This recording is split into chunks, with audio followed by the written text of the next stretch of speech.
আল্লাহ তাআলা একদিন ইব্রাহিম নবীকে বললেন, ও ইব্রাহিম, আমার জন্য একটা ঘর বানাও।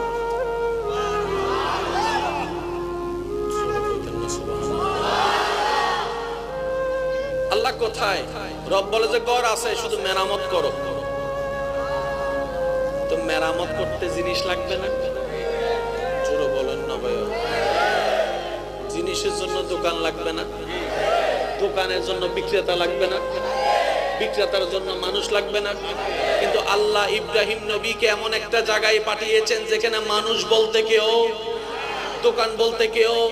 এবার ইব্রাহিম নবী বলে, আল্লাহ তুমি হুকুম দিয়েছো, আমি করতে প্রস্তুত আছি, কিন্তু করার জন্য যা দরকার কিচ্ছুই তো আমার কাছে নাই।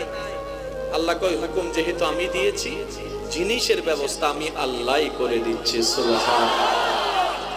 মনে রাখবেন এই কথাগুলো। আল্লাহ তাআলা ইব্রাহিম নবীকে জান্নাত থেকে